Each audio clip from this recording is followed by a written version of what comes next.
Hello everyone and welcome to my presentation. I'm Paula Pagà and as you've seen from my poster, I'm going to talk about Painting the Forgotten War, an analysis of the Korean conflict through art. As you know, the Korean War was a deadly conflict in the context of the beginning of the Cold War. It had the first US military intervention and it ended up with 3 million casualties. However, it did not receive much recognition at the time, and that's why it is remembered as the Forgotten War.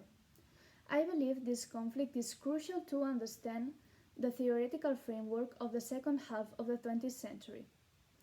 Moreover, I also believe that people's experiences and feelings are crucial to understand and interpret wars, and society tends to transform this emotion into art.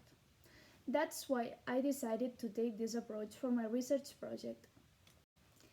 Now, I want to mention that an interesting point of my project is how it changed my previous perceptions. I already knew about Picasso's massacre in Korea. However, I did not expect it to be the only piece of art that gained recognition at the time, and neither I expected this recognition to be criticism. Nonetheless, I consider Picasso's artwork as an important factor of analysis with a profound meaning.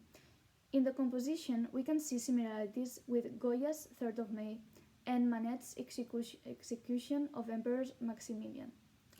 Moreover, this art piece is also considered to be the Korean Guernica. In this way, Picasso subconsciously transmitted the message of the profound exhaustion that war causes in humankind. And also how, as seen repeatedly in the 20th century, humans did not learn anything from genocides and wars and then proceeded to repeat them again and again in different regions of the world. I think this case study is also very important because it paved the way for the denouncement of war atrocities to civil society, as it happened later on in the Vietnam War with photography.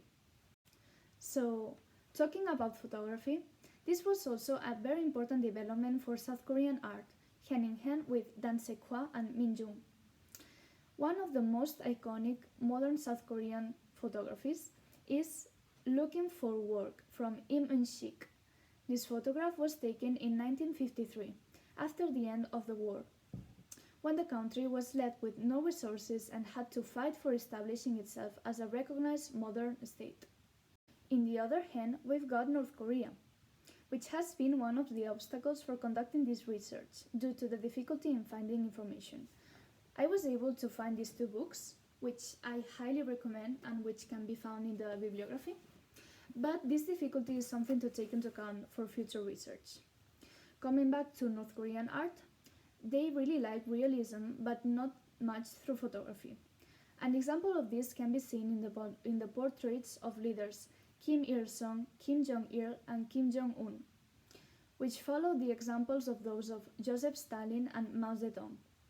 These portraits are a mandatory possession in each North Korean house since the 70s, showing the authoritarian and oppressive nature of the nation. In this way, we can perceive how traces of Cold War communism are still very present in North Korean art and daily life, as well as how globalization and liberalism have contributed to the evolution and expansion of South Korean artistic currents. As we've seen, there is a lot to be learned from art, and I encourage you to do so. I would love to continue talking about other artistic curiosities of the Korean War, like the evolution of the US Army nose art, or the development of South Korean sculpture and performance. If you want to learn more about the topic, you can take a look at my poster's bibliography. At the end of it, there is a link which conducts you to a document with a better vision and short description of all the art used for the poster. Thank you very much, and I really hope you enjoyed this topic.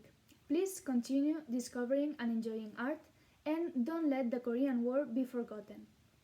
Thank you very much.